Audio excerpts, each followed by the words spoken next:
Assalamualaikum warahmatullahi wabarakatuh. Selamat datang di channel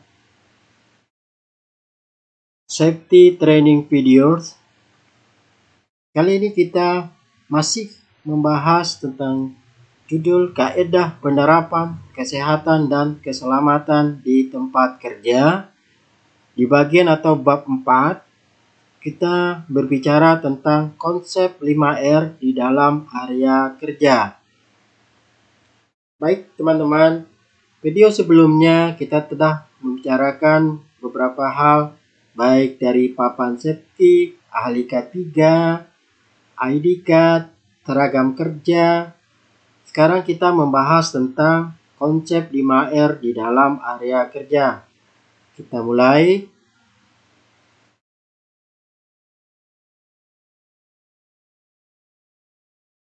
Nah, ini dia. Semua tempat kerja dan proyek harus menerapkan konsep 5R. Ringkas, rapi, risik, rawat, dan rajin. 5R adalah langkah awal untuk pencegahan kecelakaan kerja.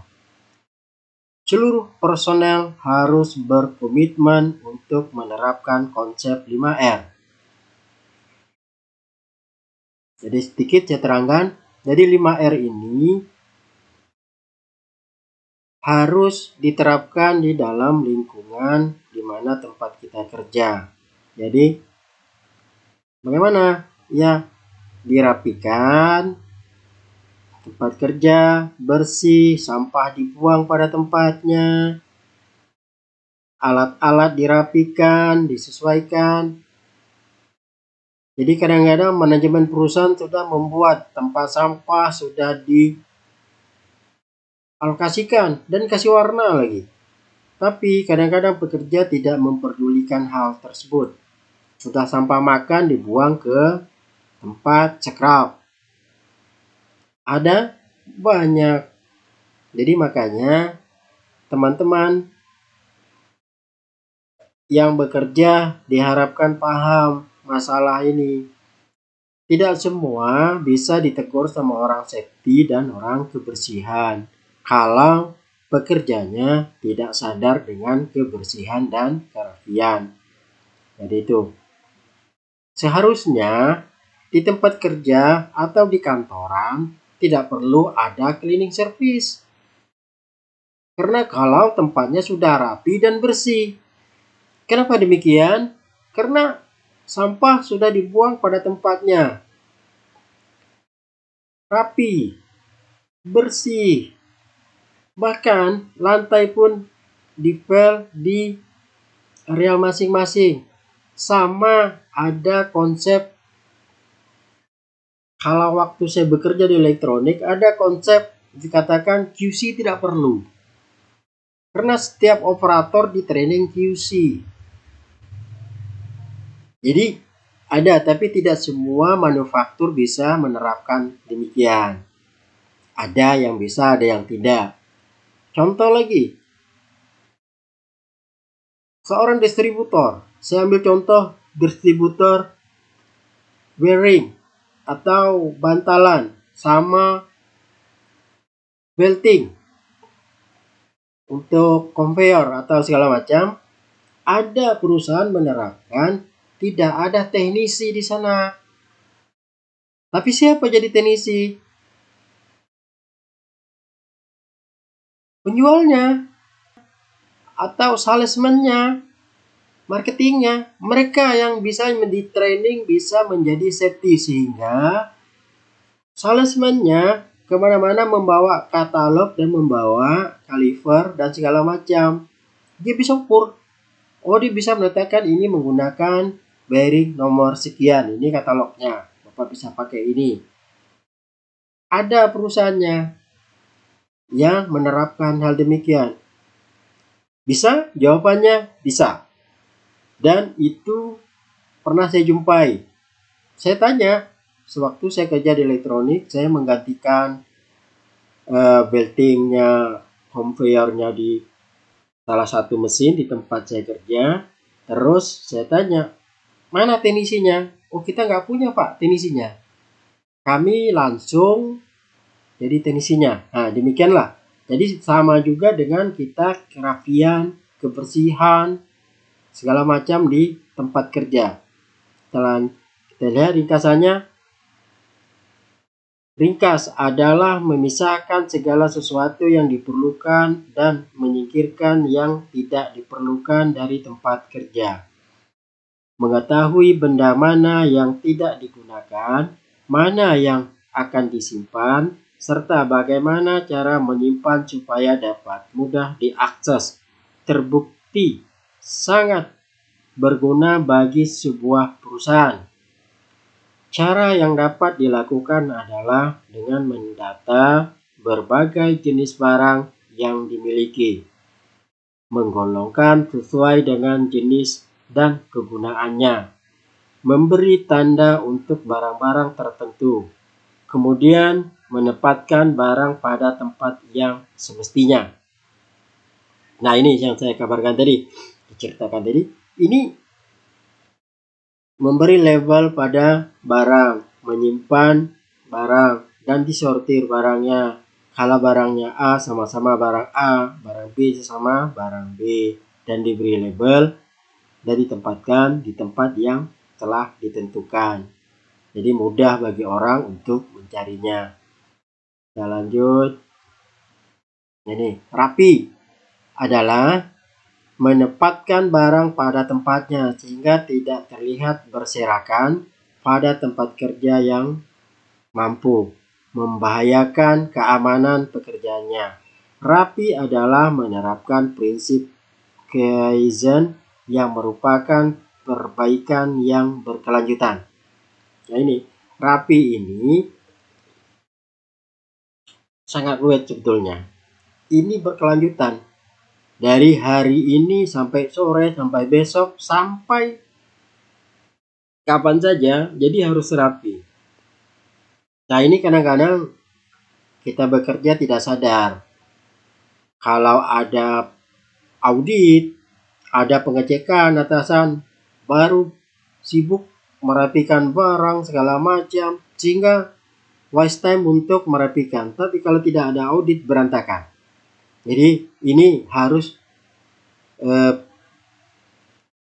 karyawanlah yang paham dan dirinya sendiri untuk merapikan, tidak setiap hari harus ditegur oleh supervisinya atau diadakan jam untuk merapikan barang, sehingga ada pula 1 jam overtime atau 1 jam sebelum pulang, setengah jam sebelum pulang merapikan barang.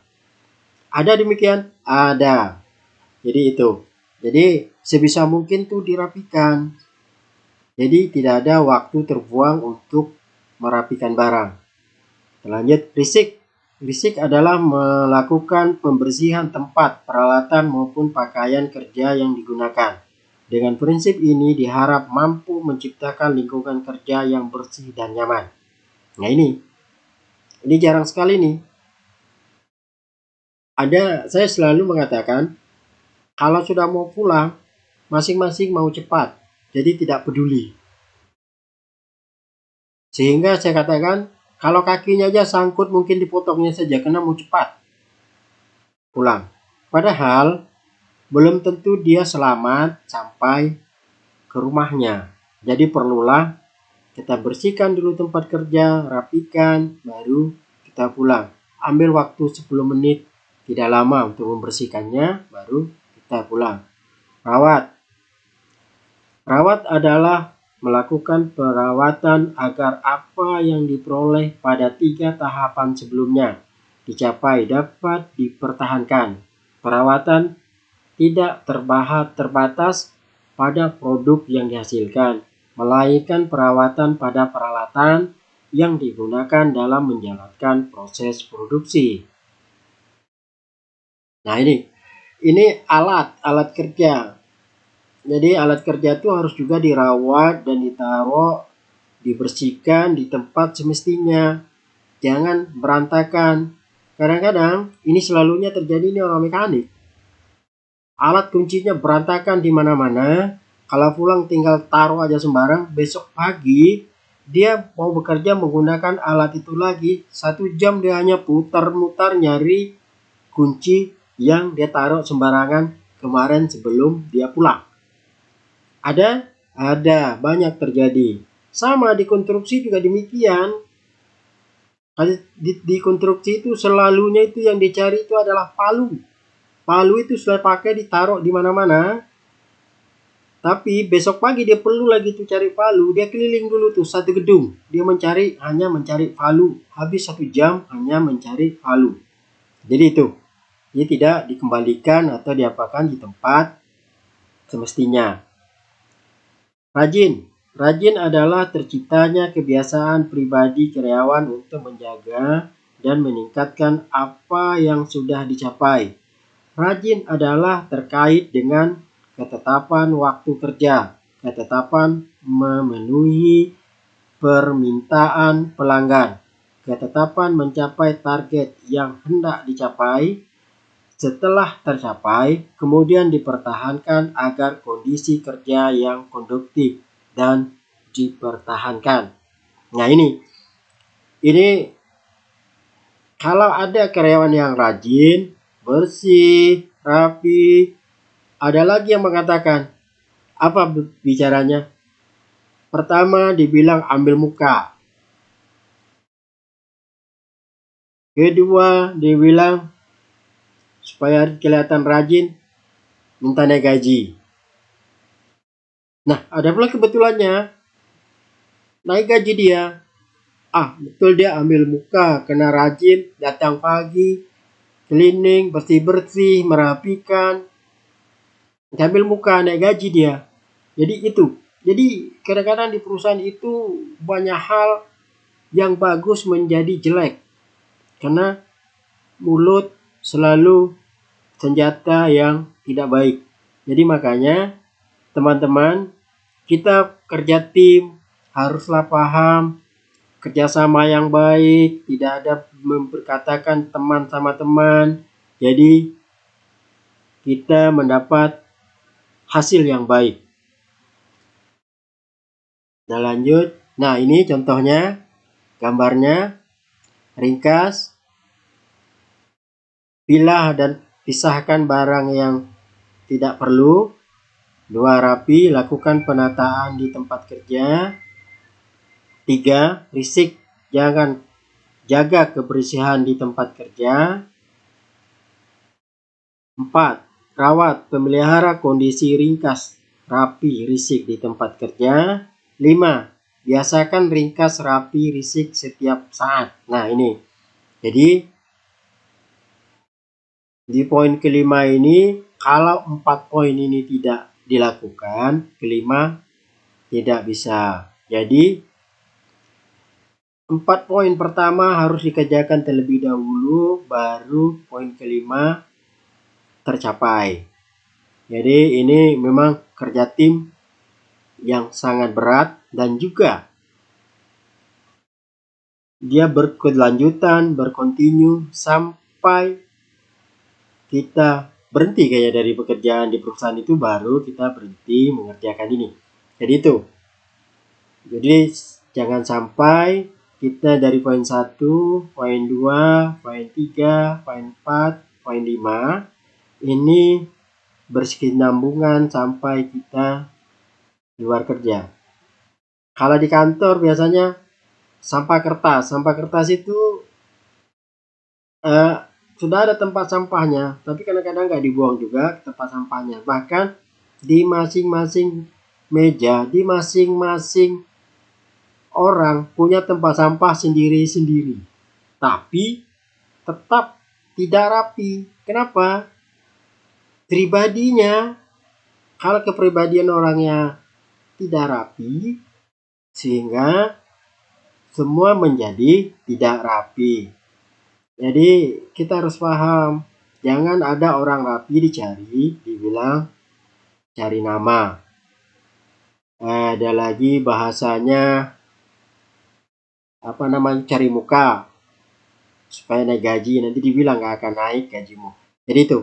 Jadi tidak ada, kalau orang rajin, rapi, pada waktu kerja cari muka itu salah. Jadi kita tidak ada demikian.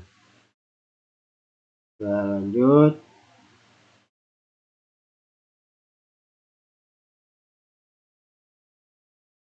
Masih di 5R. Penjelasannya, perihal yang perlu diperhatikan. 1. Jangan bawa peralatan dan material yang tidak dipakai di area kerja. Nah ini. Jadi kita sebelum bekerja itu kita paham dulu apa-apa aja alat yang harus kita bawa dan material apa aja. Kadang-kadang main bawa aja, yang penting taruh dulu. Masalahnya apa lagi? Material itu tidak dikembalikan nantinya ke gudang atau kemana. Bertaruhkan aja di situ berserakan. Sering terjadi? Sering.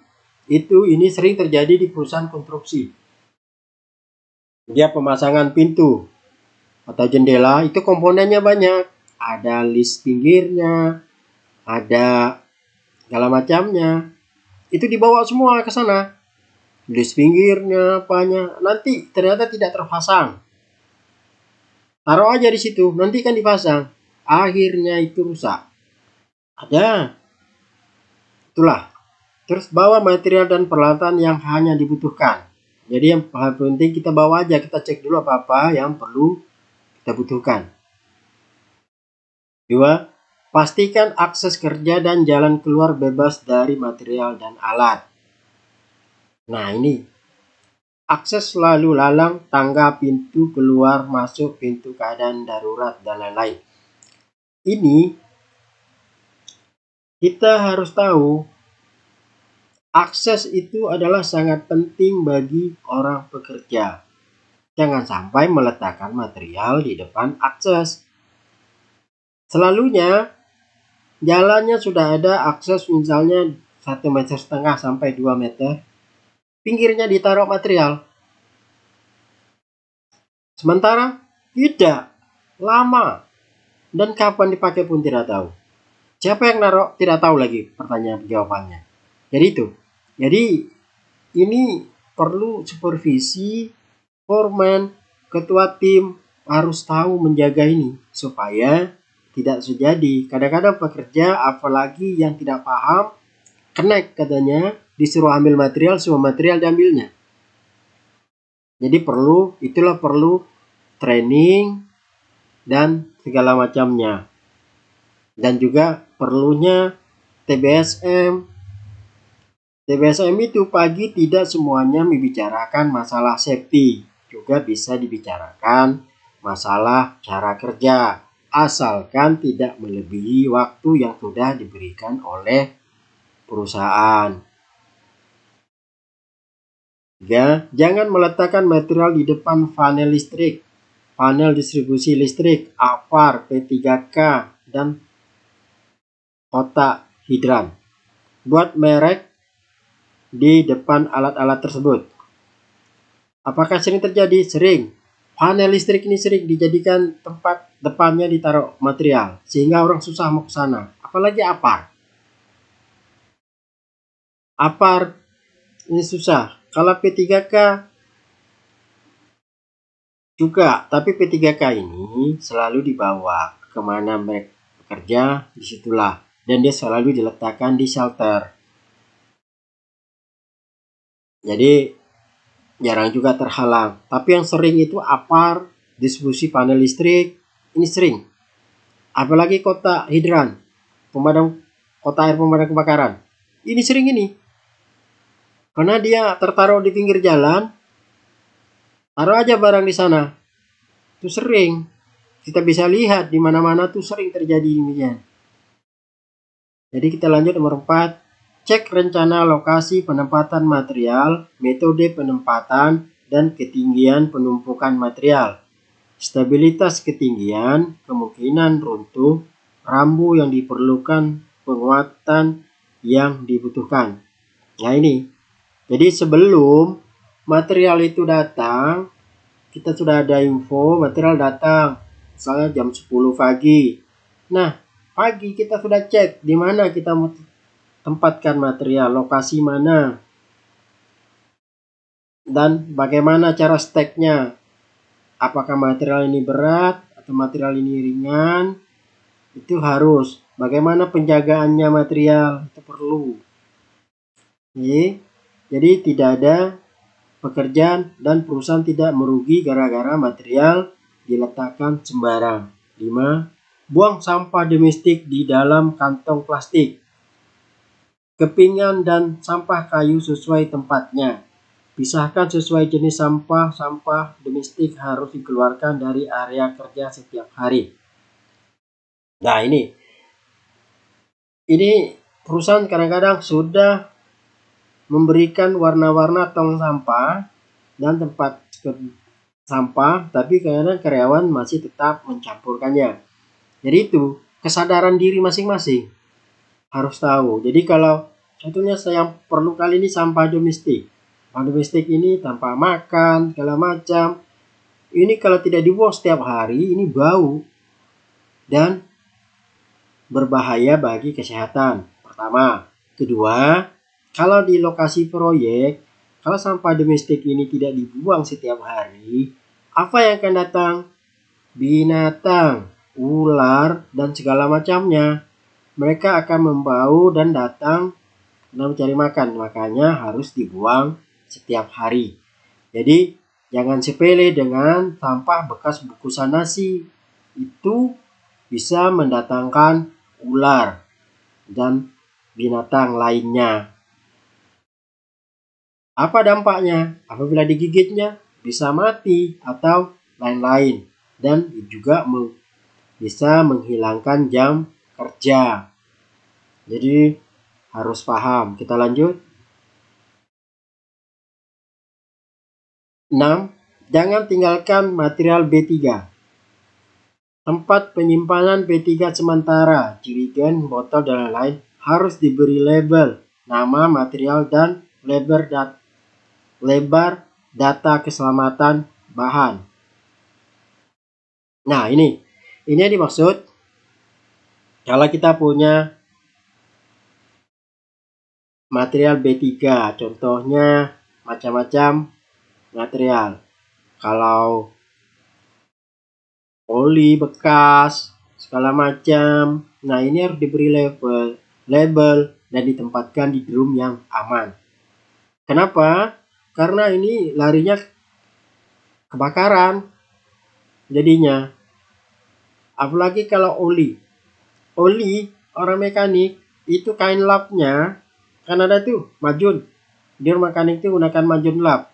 Kain majun itu termasuk limbah B3. Jawabannya iya. Jadi itu harus dibuang atau disimpan di satu tempat yang baik, yang sudah ditentukan dan diberi lembar data keselamatan bahan dan juga diberi label apa materialnya, apa yang tidak boleh di sana, dan ditempatkan di satu tempat yang aman. 7. Dilarang merokok pada seluruh lingkungan kerja. Merokok di lingkungan kerja akan dikenakan sanksi sesuai dengan peraturan yang berlaku di proyek. Nah, ini amat sering dijumpai. Padahal di setiap proyek itu sudah diberikan tempat merokok. Di shelter tempat merokok ada. Terus, tapi mereka juga masih curi-curi merokok.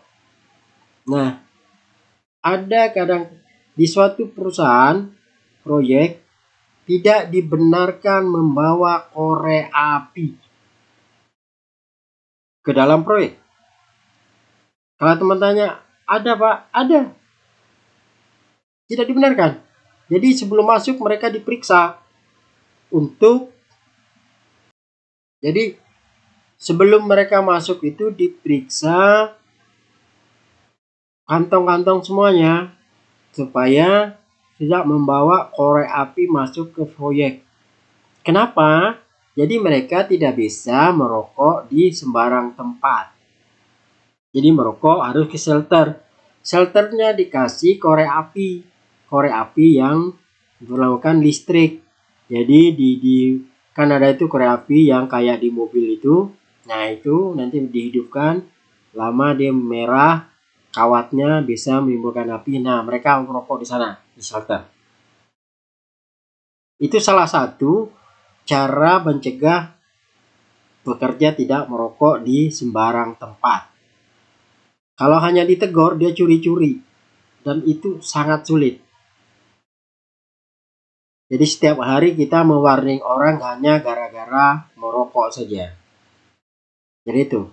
Jadi tapi kalau yang baiknya saya lihat cara tidak dilarang membawa korek api di area proyek. Jadi kalau kedapatan yang membawa korek api di area proyek akan dikasih sanksi. Tuh. 8. Buang puntung rokok pada tempatnya. Puntung rokok yang ditemukan di lingkungan kerja akan dikenakan sanksi sesuai dengan peraturan yang berlaku di proyek. Nah ini makanya saya tadi kembali lagi ke poin 7. Kalau tidak dibenarkan bahwa korek api di dalam proyek, puntung rokoknya kurang berseraknya. Di mana berserak puntung rokoknya jadinya? Di shelter. Di shelter sangat banyak puntung rokok yang berserakan. Kenapa? Karena yaitu tadi kebiasaan orang, meskipun ada tempat puntung rokok, tetapi tetap dibuang, dicampakkan ke lantai terus diinjak. Itu sudah kebiasaan. Jadi itu gimana pun dia lupa itu. Ada cerita teman saya, dia merokok di shelter. Jadi kebiasaannya sudah merokok, puntungnya dibuang saja. Jadi begitu sudah siap merokok, dia dicampakkan ke bawah diinjak. Terus ada lagi ditegur sama orang, Pak, puntung rokoknya dibuang di tempat. Dia marah. Siapa yang negur? Pekerja biasa yang negur, tapi dia melawan. Setelah semuanya usai keluar, baru saya bilang, Pak, sebetulnya pekerja itu benar. Cuman Bapak yang salah. Kalau Bapak marah sama dia, sebetulnya Bapak malu. Karena aturannya kita yang buat. Baru dia diam saja dan langsung pergi merasa malu. Jadi itu makanya kebiasaan-kebiasaan demikian jangan dilakukan. Kalau kita atasan, kalau salah, oh ya saya lupa. Kan itu lebih baik daripada kita balik marah sama yang negor. Bahkan nanti dikasih sanksi pula karena itu. Dicari salahnya. Karena saya atasan, saya berkuasa. Kan begitu. Kebanyakan demikian. Jadi makanya tidak majunya suatu perusahaan, satu proyek karena atasan yang salah tidak mau mengakui kesalahannya. Kata ada kita ambil dari pernah saya dengar ada lawak-lawak pasal 1 pasal 2 katanya. Pasal 1 karyawan atau bawahan dilarang membantah atasan. Pasal 2 kalau atasan salah kembali ke pasal 1. Itu ada tuh di lawa-lawa. Jadi saya rasa demikian untuk 5R hari ini. Jadi dengan selesainya bagian 5R ini atau konsep 5R di dalam area kerja, kami mengharapkan teman-teman dapat memahami cara kerja konsep 5R dalam area kerja. Jadi kalau ada teman-teman merasa bermanfaat video ini, jangan lupa kasih komen dan like video ini sehingga ada manfaat kita bersama. Dan video selanjutnya adalah akses area konstruksi.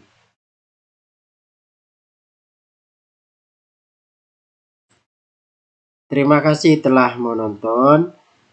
Jika teman-teman suka, mohon di-subscribe, like, dan di-share video ini. Karena kami sebagai admin, mohon maaf kalau ada kekurangan-kekurangan atau kejanggalan-kejanggalan di video kami. Mohon dikasih komen yang membangun demi kemajuan channel ini ke depannya. Kami akhiri, wassalamualaikum warahmatullahi wabarakatuh.